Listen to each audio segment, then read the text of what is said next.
우리가 예수의 제자가 되고 제자 삼는 사역.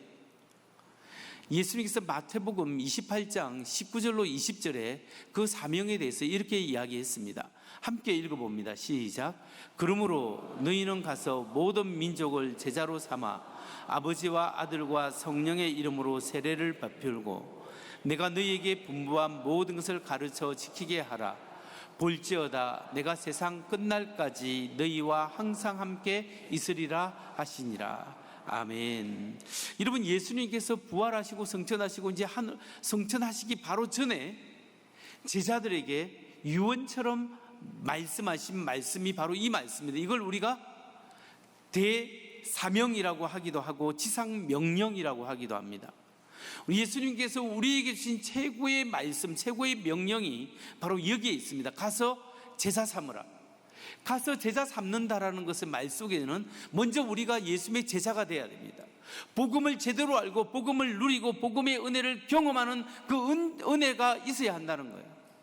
그리고 난 다음에 이 복음을 다른 사람에게 전하는 제자 삼는 사역, 영혼 구원의 사명을 우리에게 주셨다는 겁니다. 이것이 가장 우리가 맡은 중요한 사명이라는 거예요.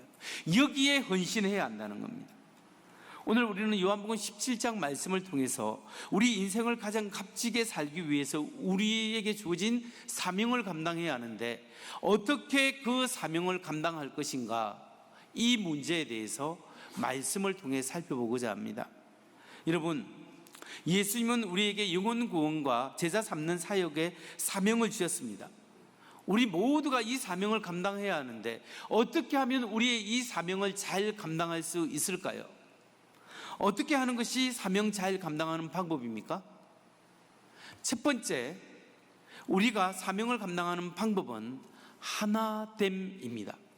우리 모두가 그리스도 안에서 하나 되어질 때 우리가 이 사명을 잘 감당할 수 있다는 사실입니다. 우리가 하나됨으로써 이 세상 사람들에게 하나님이 진짜 살아계시다는 것을 보여줄 수 있다는 겁니다. 예수님은 우리 그리스도인이 하나 되기 위해서 기도하셨습니다. 예수님이 내일이면 십자가에 붙잡혀서 내일이면 십자가에 못 박혀 죽는데 그 전날 밤에 대제사장적 기도, 우리 제자들을 위해서 기도했습니다. 제자들을 위해서 기도한 내용이 뭔지 아십니까? 그게 요한복음 17장에 나오는데 17장 11절 말씀입니다. 나는 세상에 더 있지 아니하오나 그들은 세상에 있사옵고 나는 아버지께로 가옵나니 거룩하신 아버지여 내게 주신 아버지의 이름으로 그들을 보존하사 우리와 같이 그들도 하나 되게 하옵소서. 예수님이 성자, 예수님이 성부 하나님께 기도할 때 가장 강력하게 간절히 기도한 것이 뭐냐면 우리와 같이 그들도 하나가 되게 하옵소서. 요한복음 17장 21절 23절에 또 예수님께서 기도합니다. 아버지여, 아버지께서 내 안에 내가 아버지 안에 있는 것 같이 그들도 다 하나가 되어 우리 안에 있게 하사 세상으로 아버지께서 나를 보내신 것을 믿게 하옵소서. 내게 주신 영광을 내가 그들에게 주어사오니 이는 우리가 하나 된 것 같이 그들도 하나가 되게 하려 함이니이다. 내가 그들 안에 있고 아버지가 내 안에 계시어 그들로 온전함을 이루어 하나가 되게 하려 함은 아버지께서 나를 보내신 것과 또 나를 사랑하신 같이 그들도 사랑하신 것을 세상으로 알게 하려 함이로소이다. 이 말씀의 기도에 보면 예수님이 십자가에 못 박혀 죽기 전에 간절히 제자들이 위해서 기도한 기도 내용의 핵심 중에 하나가 뭐냐 하면 제자들이 하나가 되는 겁니다. 우리 모두가 하나가 되어 하나님과 성부와 성자가 하나인 것처럼 이 예수님을 믿는 제자들이 하나가 되어서 하나님의 영광을 위하여 사명을 위해서 살아갈 것을 예수님은 간절히 기도했다라는 겁니다. 여러분, 왜 예수님이 우리가 하나 되기 위해서 간절히 기도했을까요? 그 이유가 무엇일까요? 왜냐하면 지금 우리는 영적 전쟁 중에 살고 있기 때문에 그렇습니다. 이 세상이 악하고 악한 세상에 사탄 마귀가 우는 사자와 같이 삼킬 자를 두루찾는 이 세상에 어떻게 하면 예수 믿는 사람을 넘어뜨리게 하고 믿음에서 떠나가게 하고 혼란스럽게 하고 혼돈스럽게 하고 악하게 만들까? 그게 사탄 마귀가 하는 일입니다. 근데 사탄 마귀가 할 때 우리에게 가장 큰 약점을 골라서 공격한다는 겁니다. 여러분, 한 사람 한 사람의 개인적인 약점을 사단이 건드리고 그것을 공격합니다. 넘어지게 하죠. 교회적으로도 사탄이 공격할 때 제일 사단이 영적으로 공격하는, 제일 많이 하고 강력하게 하는 사단의 공격 방법이 뭘까요? 교회를 공격할 때 그게 바로 내부 분열이라는 겁니다. 우리끼리 하나 되지 않고 싸우는 거예요. 시기하고 질투하고, 그래서 교회가 깨어지게 합니다. 여러분, 특별히 어떤 때 사단이 공격하냐면 교회가 막 성장하려고 할 때 사단이 공격했어요. 초대 교회가 그랬잖아요. 초기 교회가 성장하려고 할 때 사단의 역사가 일어나고 사도들이 잡혀가고 귀신의 사단마귀의 공격이 있었잖아요. 그리고 또한 교회가 부흥했을 때 사단마귀가 공격합니다. 초대교회가 부흥했을 때 문제가 막 발생했잖아요. 구제하는 사역 때문에 의견이 나눠져서. 그러니까 사단마귀는 너희들이 아무리 전도해서 사람들이 모여봤자 내가 내부 분열을 일으켜서 교인들을 흩어지게 할 것이다. 이게 공격 방법이에요. 이 공격 방법에 넘어져서 교회사에 보면 수많은 교회들이 쪼개지고 나누어지고, 지금 한국 교회도 수많은 교회들이 분열이 일어나고 싸움이 나고 소송이 일어나는 문제가 이 사단의 계략 때문입니다. 영국의 청교도 목사였던 토마스 멘톤이라는 사람이 있습니다. 이 사람이 이렇게 이야기를 했습니다. 교회의 분열은 세상에 무신론을 낳는다. 교회의 분열은 세상에 무신론을 낳는다는 겁니다.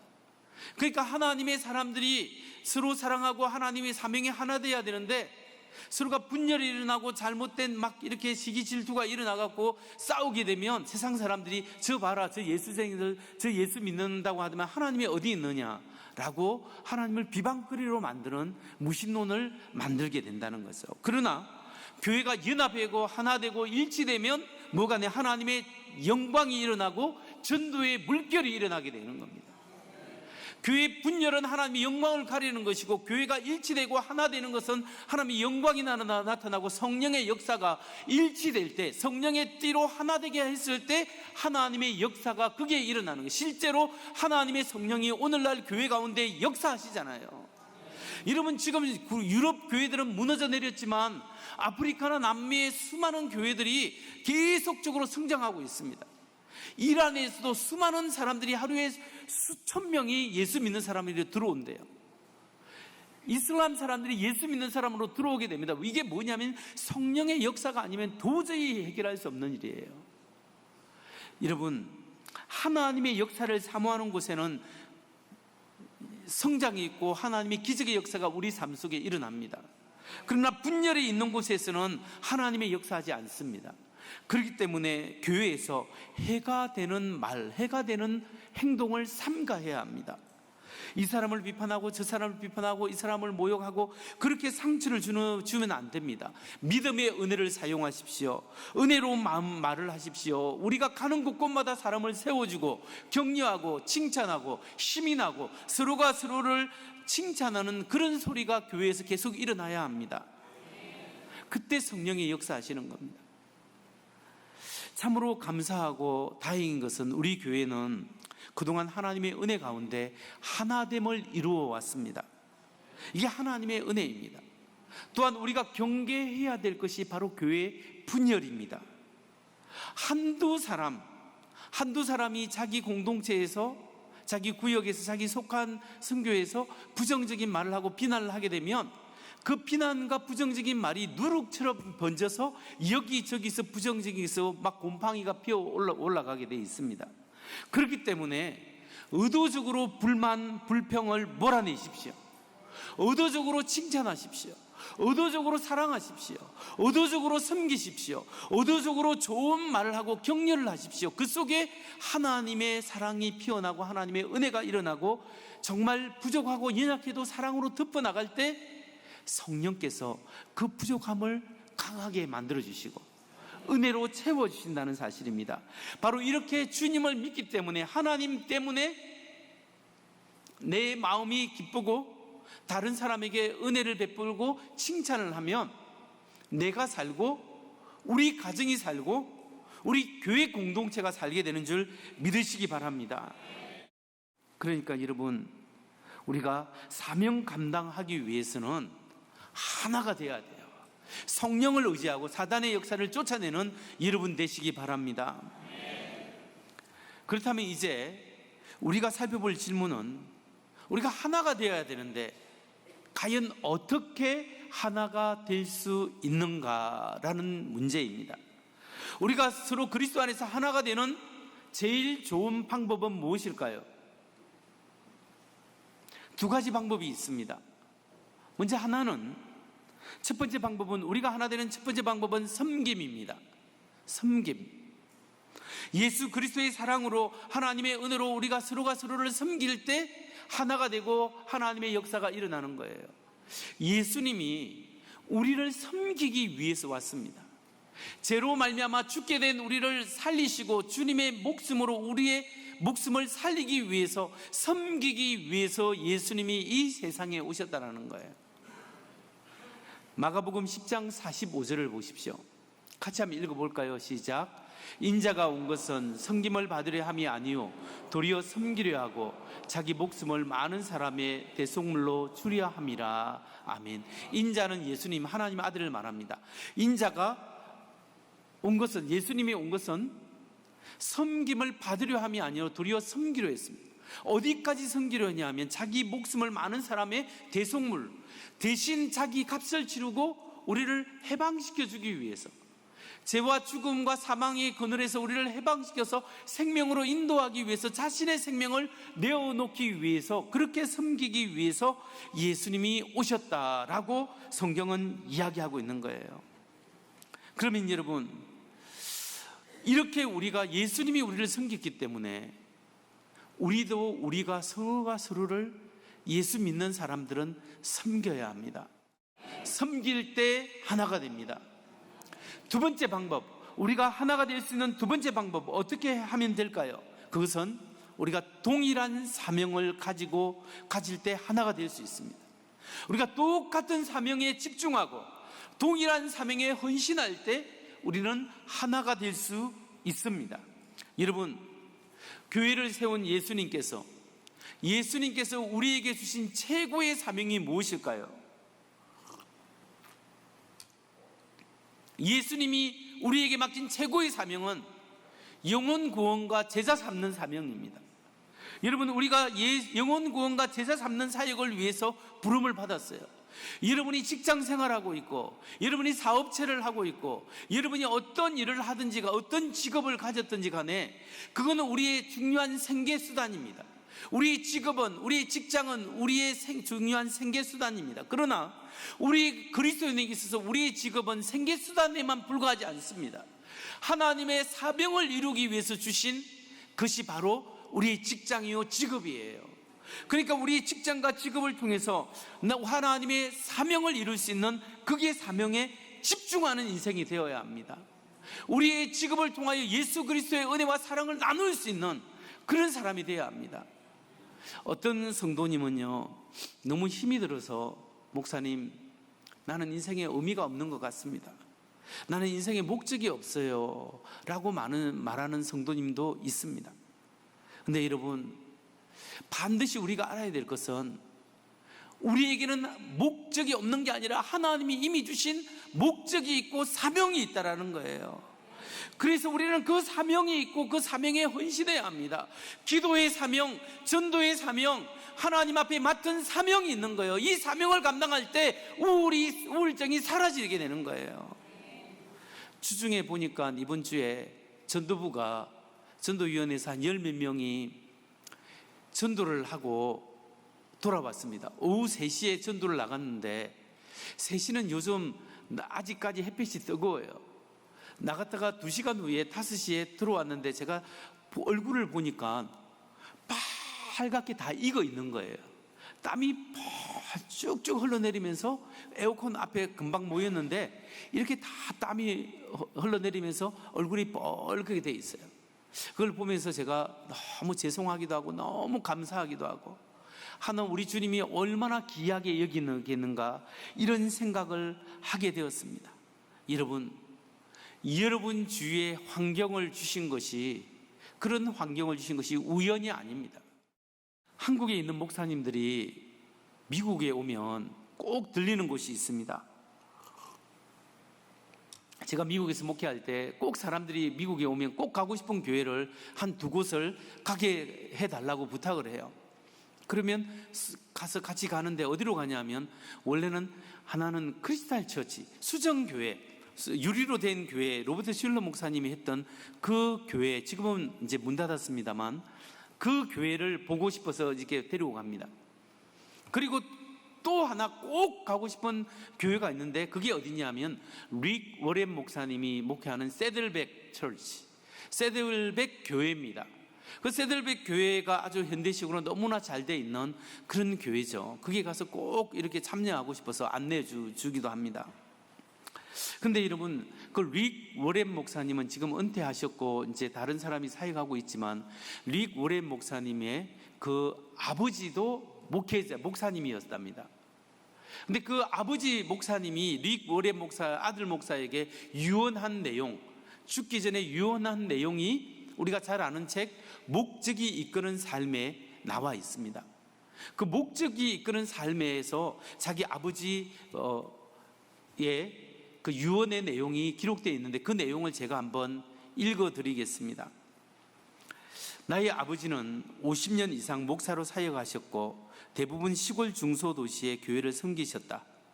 아버지는 평범한 설교자셨지만 사명감을 가지신 분이셨다. 아버지가 가장 애착을 보이신 것은 자원봉사자들과 함께 해외 작은 교회 근무를 지어주는 일이었다. 아버지는 평생 동안 전 세계 150개 이상의 교회를 지으셨다. 2년 전 아버지는 암 선고를 받으셨다. 이 땅에서의 마지막 일주일 동안은 거의 24시간을 의식이 반밖에 없는 상태로 깨어 계셨다. 아버지는 꿈을 꾸시는데 그 꿈에 대해서 크게 말씀하시곤 했다. 침대 곁에서 그 꿈에 대해서 듣는 것만으로도 나는 아버지에 대해서 많은 것을 알게 되었다. 아버지는 교회 건축 사업을 하나하나 해상하셨다. 아버지가 숨을 거두실 무렵 나와 조카는 아버지 곁에 있었다. 아버지는 갑자기 생기가 돌아오셨고 침대에서 일어나려고 하셨다. 물론 아버지는 너무 약하셨기 때문에 아내는 아버지를 다시 눕혀드렸다. 하지만 아버지는 계속해서 침대에서 일어나려고 애썼고, 그래서 아내가 여쭈어 보았다. 아버님, 뭘 하고 싶으세요?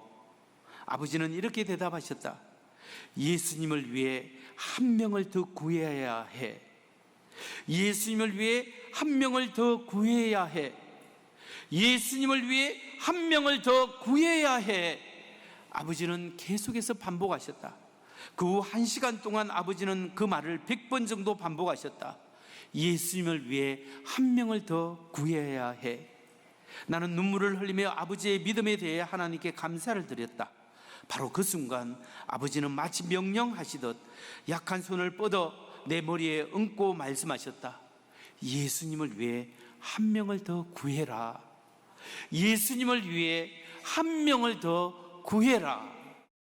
이 사명을 감당하기 위해서 우리 모두가 다 목회자가 될 필요는 없습니다.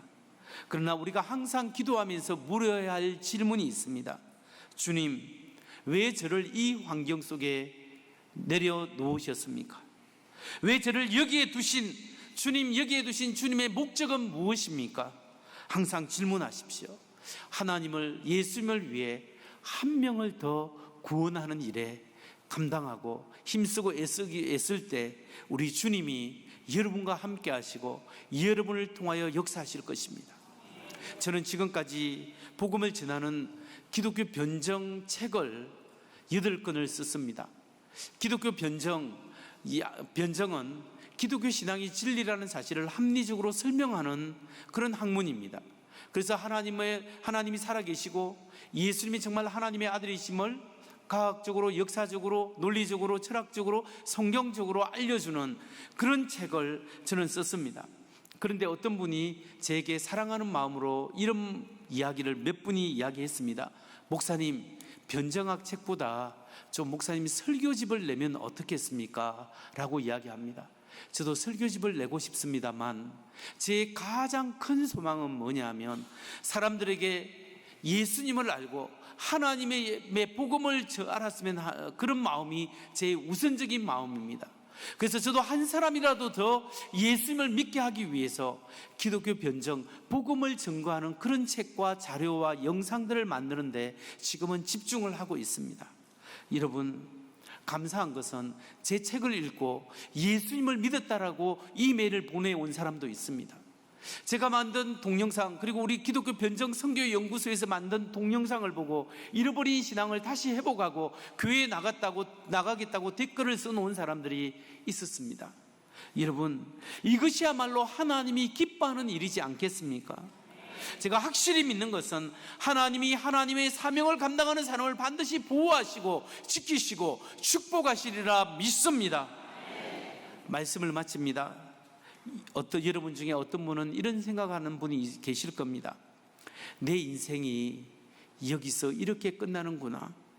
내가 그렇게 열심히 살아왔지만 내 인생이 아무것도 하지 않고 뭐 별로 이룬 것 없고 별 가진 것 없이 이렇게 끝나는구나 생각하는 분이 계실 것입니다. 그러나 여러분 꼭 기억하시기 바랍니다. 여러분 인생의 최고의 날은 아직 오지 않았습니다. 여러분의 인생의 최고의 날은 우리가 주님 앞에 설 바로 그날입니다. 하나님이 우리에게 맡긴 그 사명을 우리가 감당하고 영광의 주님 앞에 섰을 때 주님이 우리를 안아주시면서 수고했다 내 사랑하는 아들아 내 딸아라고 말씀하실 영광의 그날이 우리의 최고의 날인 줄 믿으시기 바랍니다. 그 영광의 날이 우리에게 있고 최후의 승리의 날이 우리에게 있습니다. 우리가 주님 앞에 설 그날까지 우리에게 주어진 그 사명, 한 명이라도 한 사람이라도 주께 인도하는 그 사명을 잘 감당하고 하나님 앞에 귀한 은혜를 나누고 믿음으로 살아갈 때 승리하는, 주님 다시 오실 때까지 사명 감당함으로 승리하는 우리 모두가 되기를 주의 이름으로 축원합니다.